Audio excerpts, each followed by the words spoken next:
अस्सलाम वालेकुम दोस्तों, उम्मीद करता हूँ आप सब खैरियत से होंगे। मैं हूँ फरहान खान और आप देख रहे हैं फरहान इलेक्ट्रॉनिक्स यूट्यूब चैनल।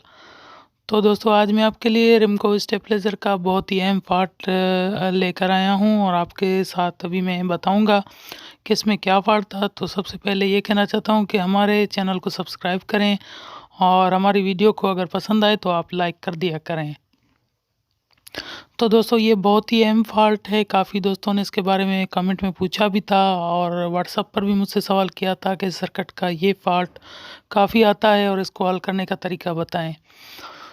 तो ये रिमको स्टेबलाइज़र है, 4000 वाट इस पर लिखा हुआ था। 5 रिले सर्किट लगी हुई है इसमें। अभी मैं आपके साथ फ़ाल्ट डिस्कस करता हूँ। तो दोस्तों, ये रिमको स्टेबलाइज़र है और 4000 वाट का है। इसमें 5 रिले सर्किट लगी हुई है। एक रिले इसमें डिले टाइमर का है और 4 रिले इसमें वोल्टेज को कम ज़्यादा करने के लिए लगे हुए हैं। तो इसमें मसला ये था कि जैसे ही हम इसको वापडा में लगाते थे, 220 में लगाते थे, तो सर्किट के रिले ऑन होने की आवाज़ तो करते थे, लेकिन वीआर के हिसाब से वो काम नहीं करते थे और वोल्टेज को कम या ज़्यादा नहीं करते थे।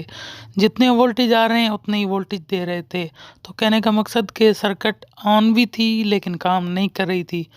तो इसका फ़ाल्ट मैं अभी आपके साथ डिस्कस करूँगा। जैसा कि आप देख रहे हैं, ये रिमको की ओरिजिनल सर्किट है, 5 रिले सर्किट है और रिमको स्टेबलाइज़र में ये अपनी ओरिजिनल सर्किट लगी होती है। तो ये कैपेसिटर भी मैंने चेक किया और ये डायोड लगा हुआ ये भी मैंने चेक किया, ठीक था। कैपेसिटर भी ठीक था। 7812 की जो आईसी थी वो भी बिल्कुल ठीक थी। इसके अलावा ये कैपेसिटर भी बिल्कुल ठीक था। ये डायोड भी ठीक था, बिल्कुल ठीक था, मैंने चेक किया। ये कैपेसिटर जो साथ लगा हुआ ये भी ठीक था। लेकिन असल फ़ाल्ट जो था, ये एक कैपेसिटर है जो 2 कैपेसिटर साथ लगे होते हैं, ये कैपेसिटर ख़राब था। तो सर्किट में तो ये ठीक बता रहा था और बिल्कुल मीटर पर बिल्कुल सही शो कर रहा था, लेकिन जब मैंने इसको सर्किट से निकाला, चेक किया तो ये ख़राब था।